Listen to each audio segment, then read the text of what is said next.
And they said that they weren't going to get the power back for like 3 days. Yeah. This city was in a state of panic, and it took them, I think, 2 hours. Oh, fighters? They scrambled the fighters? 2 minutes. In 2 minutes, there were fighters. Yeah, because at Manhattan. first, I guess one of those substations, I guess. Yeah, it blew up. Blew up. And a lot of people, no joke in here, thought it was another terrorist attack because it was a huge explosion, people fire. Pretty sensitive downtown, of course, too, of that of kind course. of thing. So. And Ben just held up a note. It took 2 minutes for the fighters to be overhead. There you go. 2 minutes. They should have strafed the streets. Line them up in the sights and let them fly. Well, man, shopping spree. Dude, I got to tell you, I heard some stories. Ben was filling me in because that's kind of his neck of the woods, Yeah. more or less. He was telling me that there were the homeless guys were directing traffic because all the lights were out. Right. So you got all the drunk homeless guys. They go left turn. Wait, here's Ben in the middle of the street, like just taking care of the traffic. I got alerted to this whole thing by Mark, Psycho Mark, and he called me. He's like, "Dude, get your gun. It's the race war." See, that's what I see. See, we were talking about this on Friday. Mark was into something. And Mark thought that it was finally going down. Yeah. Here it is. And you all laughed at me. Now here's what I was telling you about. Here's the race war. Lock and load. Get your guns. I'm going out on the street. He calls me. He goes, "Dude, you know what sucks? Because I live on the 43rd floor. I'm out riding my bike, and I hear an explosion. I immediately run for cover." So he was all upset because he couldn't get his guns.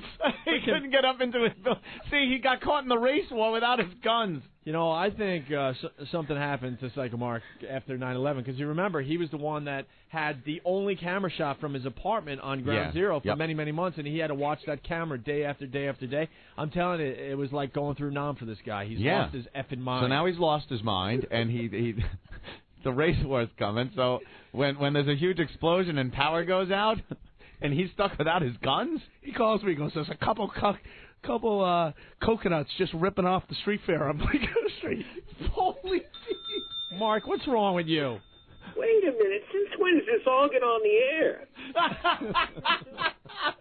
I don't understand how a private conversation becomes public knowledge. Mark, what happened when the lights went out down there? It was mayhem. I mean, it was a friggin' zoo. I just heard the homeless guys were having a field day directing traffic. They were like, "Yeah, you can go, you can go." There was like fender benders all over the place. Of course, the homeless guys decide they're going to go out there now and they have something to do. Who are you? Who are you? There was 7th Avenue and Bleecker. There was a guy He had all so these drunk. artsy-fartsy people out there, too, with orange shirts on, trying to be all official. You just wanted to punch him in the face. Really, it was chaos. It was really nuts. So people were shopping, a little shopping. There was a lot of shoplifting going on in the area because all the stores were out of power and, the detectors and stuff don't work. So this one guy's walking down the street with bags of stuff. And all of a sudden the Guardian Angels grab him. Guardian Angels? They're still around? They're still around? Dude, there were tons of them. Actually, I've seen the Guardian Angels in like Times Square area and stuff. They look so out of place. Yeah, maybe. Dude, it's not 1979 anymore. When it was why don't you update the Guardian Angels uniform? Update the look. The beret is just not happening in the year 2002. Go for more Gestapo look. Puts the fear in people. Yeah. The best was the dude comes up to me. He's like, "Yo, man, you want to buy a pair of tube socks?" I'm like, dude, do you think I know you didn't steal them? There's a quick turnaround time. It just got him out the door. And he's like running down the street. He's running down 7th Avenue trying to sell tube socks. That's classic. All right, Mark. See you guys later. Later, Mark. By the way, mayhem. We didn't bring this up. Ben did. Very good. It's all right. No biggie. All right. It's the truth. Birthday boy brought it up, so. Yeah, he'll get drunk tonight. I'll be by later to do some drinking with him. Mark's going to stop by later. Hey, Mark, how's Bill's house? Ooh, Robin, I invented Bill. What are you talking about? I don't know. I'll tell you tomorrow. Forget about it. All right. Get in trouble, you jerk. We won't get you in trouble. We already got you fired from this job. He just can't get him fired from Fox. He just hung up. He can't deal today. Since when are private conversations on the air? It's just like the other night. I never said that on the air. He calls me later and goes, "Yeah, I really just didn't want to say anything on the air." He's convinced. That must have really shook him up when the lights went out and there was a big explosion downtown. He was beyond pissed. He's like, and the worst is I can't get up to get my weapons. He's going to get his gun. Yeah, they got the power on real quick, huh? Yeah, right? You don't need the power out down there for any length of time. By the way, the flyover was for the game at the stadium, Tommy?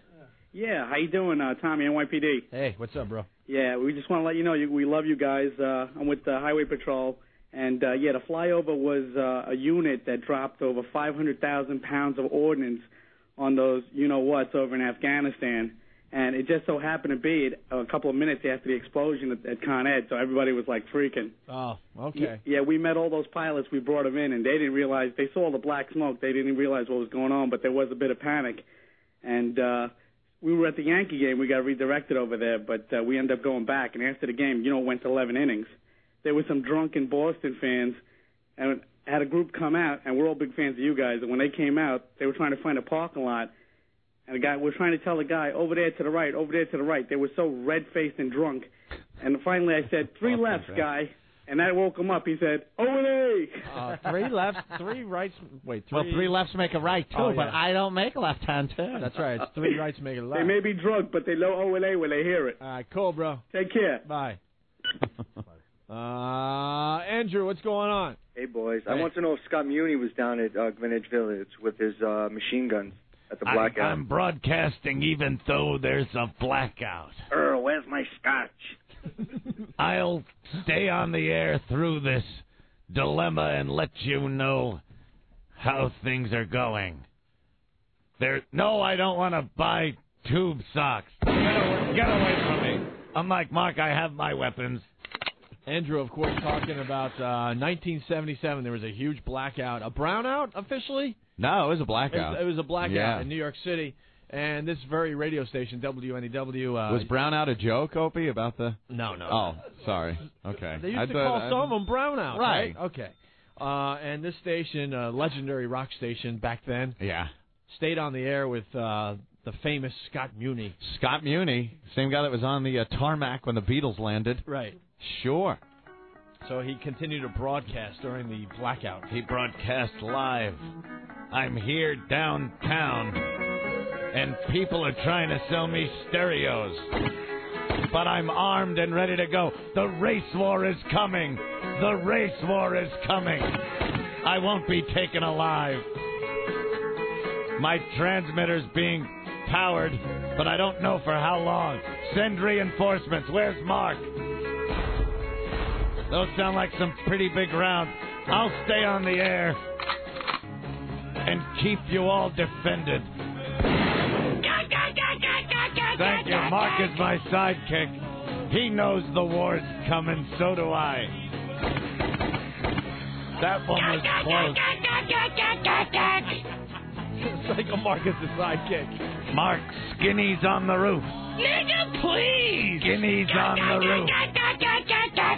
Black Hawk down. Oh, homeless guys directing traffic. Look out. Go F yourself! There's pandemonium on the street as we're listening to the Rolling Stones live on NEW. Tippy Tom's trying to give me oral pleasure. Get away from me, you smelly homeless. He's a legend. I stayed on the air during blackout. And looting that was a lot worse than was going on downtown. The cops had to have put a quick stop to the looting this time. Oh, yeah. Like it didn't get... I watched the old clips of like 77... Or even the early one was at 67. It looked like Beirut. Oh, my God. Just that bad film from back then, and it was dark, and all you saw were a bunch of people coming out of broken windows of the stores with stereos and television sets. They put a quick stop to that these days, though.